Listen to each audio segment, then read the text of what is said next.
Assalamualaikum warahmatullahi wabarakatuh. Lanjutkan pembahasan tentang karbohidrat. Kali ini yang kita bahas adalah disakarida. Apa itu disakarida? Sesuai dengan namanya, berarti ada dua monosakarida. Berarti disakarida ini adalah tersusun dari dua monosakarida yang nanti akan disatukan oleh hubungan glikosida, yaitu karbon 1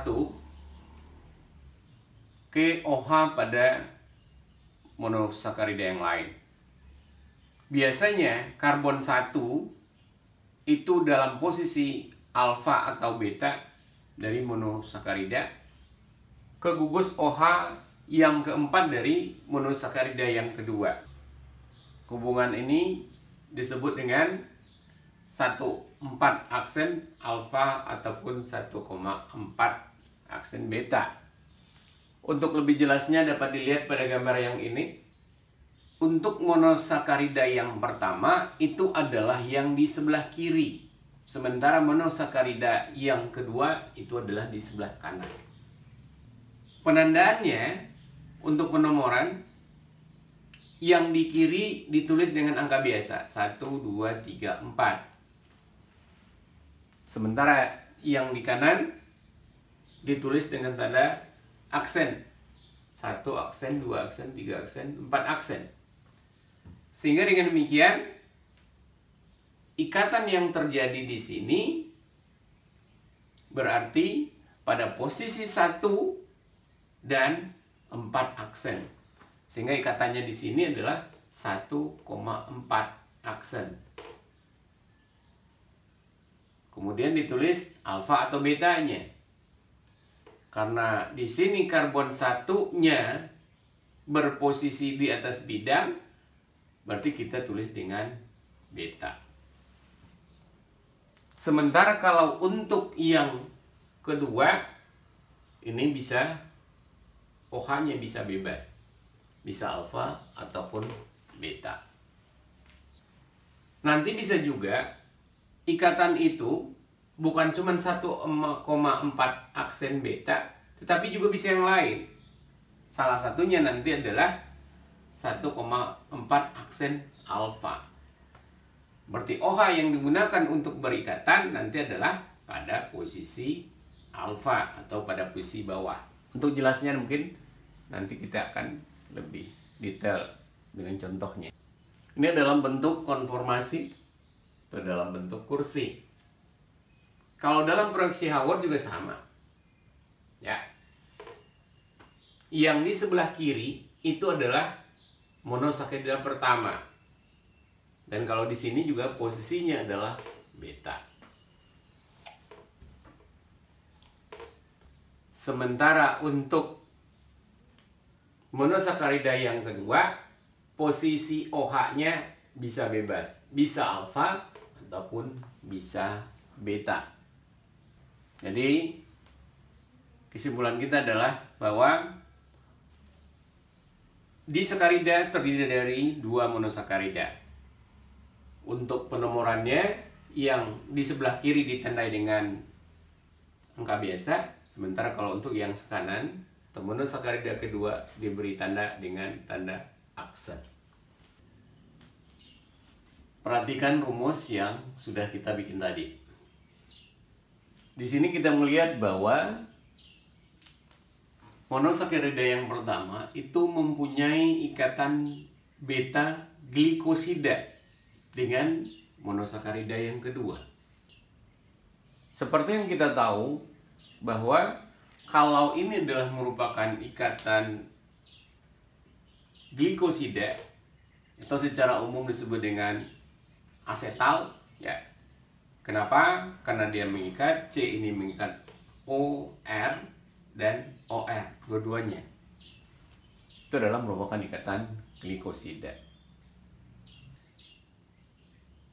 Ikatan glikosida ini apabila terdapat dalam air, dia tidak akan mengalami perubahan. Jadi kalau ini dalam air, tidak mengalami perubahan. Dia tidak akan membuka cincinnya. Lain halnya dengan OH pada monosakarida yang kedua. Di sini kita lihat bahwa OH, C ini mengikat OH, C mengikat OR. Berarti ini adalah merupakan hemiasetal. Dan kalau itu adalah berupa hemiasetal, maka di dalam air dia akan terbuka. Kemudian dia akan tutup lagi. Atau yang diistilahkan dengan mutar rotasi. Jadi kalau kita perhatikan nanti, ini kalau kita lihat ya, ini adalah yang ini sebenarnya ya. Ini adalah monosakarida yang pertama, ini adalah yang kedua. Apabila dalam air, maka yang terjadi adalah cincin untuk yang kedua ini akan terbuka. Kemudian kalau kita lihat lagi, berarti ini adalah beta untuk monosakarida yang pertama. Selanjutnya, senyawa ini kembali akan menutup lagi atau membentuk cincin kembali. Kalau awalnya mungkin beta, bisa jadi ini adalah berupa alfa. Atau bisa juga kalau awalnya adalah alfa, ini akan menjadi beta. Jadi kesimpulan kita adalah di dalam air, kesimpulannya adalah bahwa senyawa disakarida itu tetap akan mengalami mutar rotasi. Dalam hal ini yang terjadi atau yang terbuka itu hanyalah pada monosakarida yang kedua. Dia akan terbuka, kemudian dia akan tutup lagi. Disakarida yang pertama yang kita bahas itu adalah maltosa. Maltosa biasa digunakan dalam makanan bayi. Gula ini merupakan disakarida yang utama dari hasil hidrolisis dari pati. Pati itu dirubah menjadi maltosa oleh sebuah enzim yang terdapat pada air liur, yaitu enzimnya adalah alfa 1,4-glukan 4-glukanohidrolase. Reaksinya bisa kita lihat di sini, ya. Pati sini kita hidrolisis dalam suasana asam atau menggunakan enzim ini tadi, maka dia akan dirubah menjadi maltosa. Nah, maltosa ini kan masih disakarida. Untuk selanjutnya maltosa itu kalau apabila dihidrolisis atau dengan enzim, dia akan menghasilkan D-glukosa. D-glukosa ini juga dengan adanya enzim yang lain bisa berubah menjadi etanol. Kalau di sini dikatakan bahwa enzim dalam ragi, dalam hal ini adalah alfa glukosidase misalnya, itu mengkatalis hidrolisis maltosa menjadi D-glukosa di sini. Selanjutnya oleh enzim yang lain dia rubah menjadi etanol. Kesimpulannya adalah bahwa maltosa ini berarti adalah hasil hidrolisis utama dari pati. Dan dari maltosa itu bisa dihasilkan menjadi D-glukosa. Untuk selanjutnya bisa dirubah menjadi etanol. Maltosa itu dia mengandung 2 gugus glukopiranosa. Monosakarida yang pertama itu berada di sebelah kiri dan dalam bentuk alfa glikosida. Kemudian satuan yang kedua, yang sebelah kanan, yang kedua, ini adalah yang pertama. Satuan kedua ini terikat ke oksigen pada karbon 4 aksen. Ini kalau di sini 1, 2, 3, 4. Berarti nanti yang terjadi ikatannya itu adalah antara karbon pertama dari glukosa pertama dan OH pada karbon keempat aksen pada glukosa yang kedua. Kalau lihat di sini, glukosa kedua itu bisa alfa dan bisa beta. Maka dengan demikian, ya, dia akan membentuk ikatan dengan melepaskan air. Hasilnya nanti adalah, kita tulis dulu bagian monosakeridanya, dua-duanya.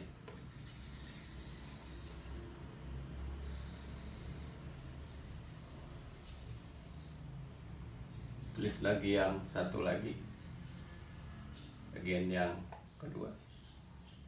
Kedua itu adalah bagian yang kanan.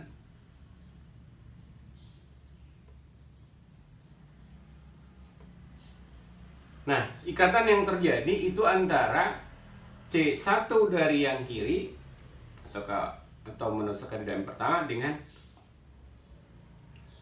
yang pada C keempat aksen pada yang kedua.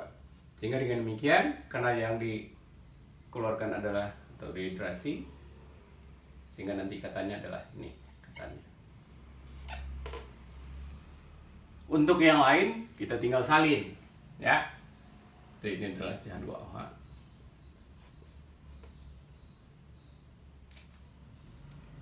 Ini adalah OH. OH. Ini tinggal disalin, ya.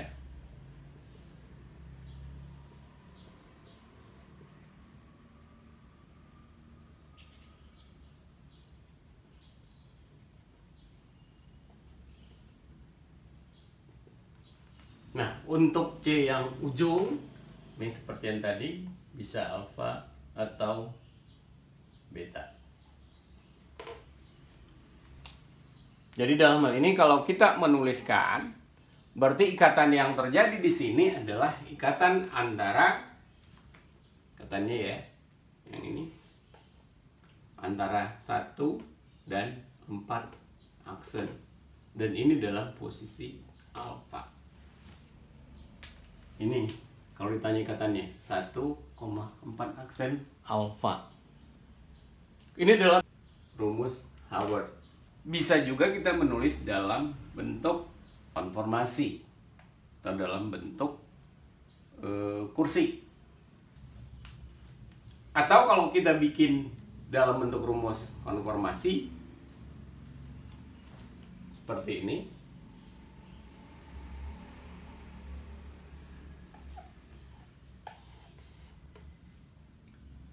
Kita bikin kerangkanya dulu.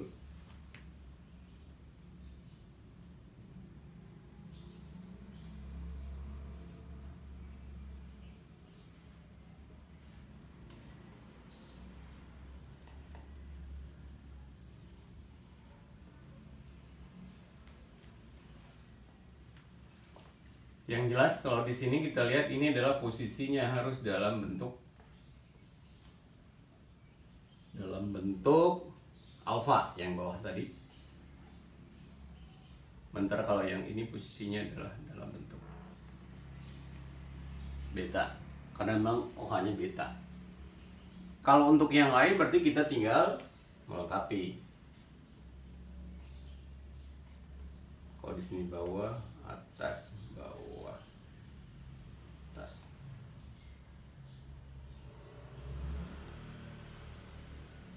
Sekarang kita tinggal tambahkan. Oh ya, kalau untuk yang ujung karena dia tadinya adalah berupa bisa beta atau bisa alfa, jadi masih bisa seperti ini dengan garis berombak. Nah, untuk OH-nya kita tinggal sesuaikan. Berarti pada C yang kedua, sebelum itu kita tulis dulu dalam bentuk ekuatorialnya. biar nanti kita bisa langsung menuliskan rumusnya. Ya. Jadi di sini kalau kita perhatikan OH yang kedua itu berada di bawah, kita tulis OH. Yang kedua, yang ketiga ada di atas sini.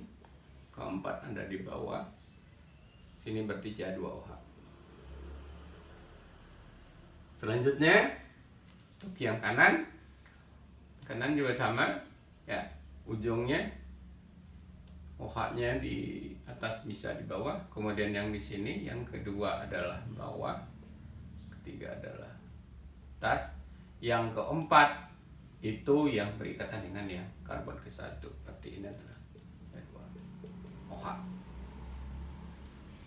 Jadi dengan demikian kita sudah bisa membuat ikatan yang terjadi itu, ini adalah ikatan 1 dari monosakarida yang pertama atau satuan pertama dan nomor 4 aksen.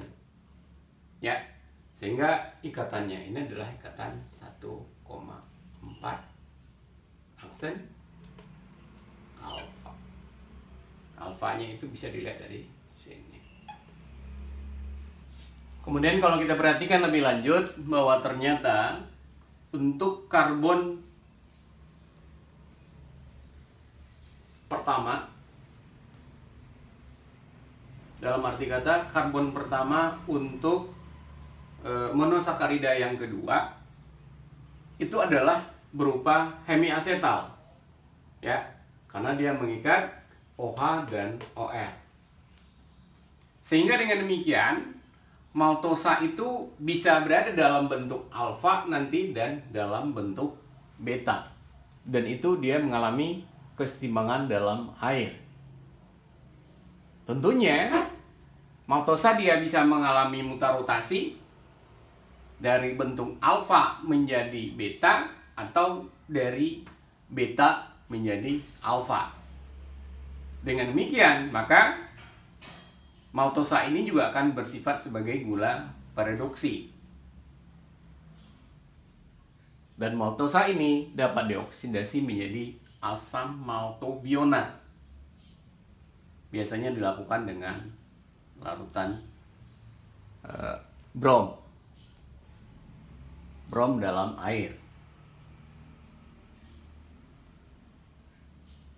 Kemudian tugas bagi Anda adalah buatlah bagaimana terjadinya mutarotasi dari awalnya adalah bentuk alfa menjadi beta.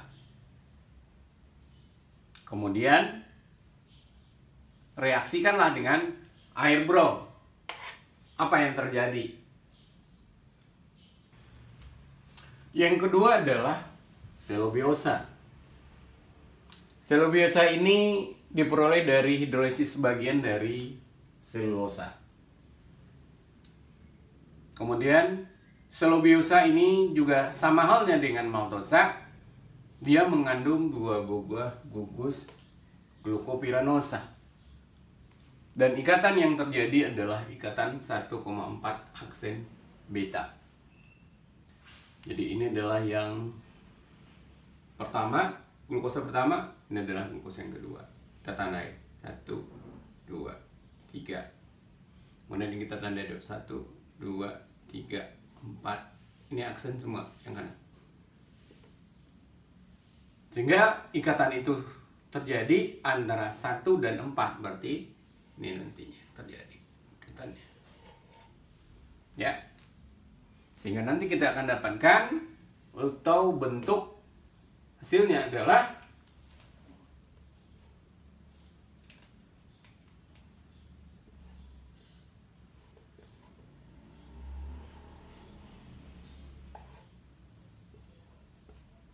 kita bikin kerangkanya dulu.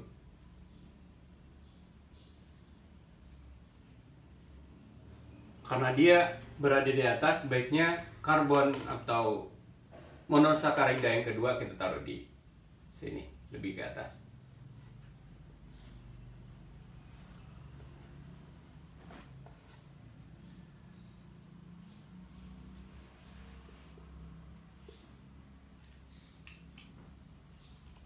Nah, di sini ikatannya, ya, ikatan yang terjadi.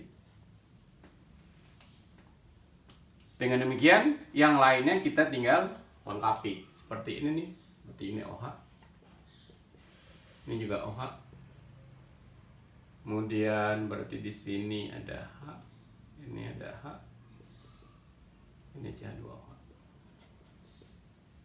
Selanjutnya ini juga ada H. Yang berikutnya di sini juga ada OH. OH. OH.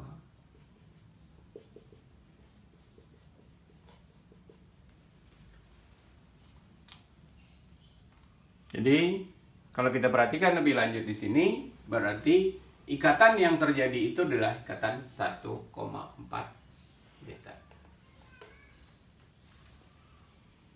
Kalau mau ditulis dalam bentuk kursi, ini juga bisa kita lakukan.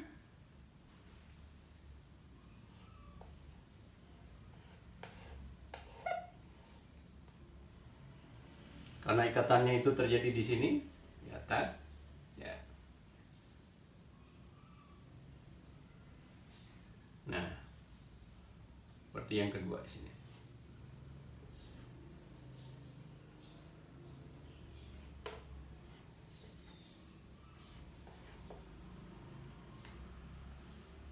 Kemudian berarti kita tinggal lengkapi. Atas, bawah. Atas, bawah. Bawah, atas, bawah. Atas, bawah. Lengkapi dengan yang kotorial.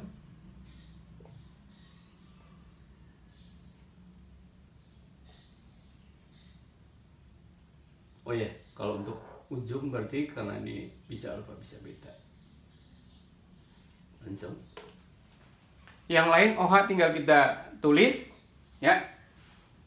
Berarti ini adalah OH, bawah, atas. Kemudian yang di sini berarti CH2OH. Lengkapi H-nya. Demikian juga untuk satuan yang pertama, ya. Berarti ini adalah H, ini adalah OH,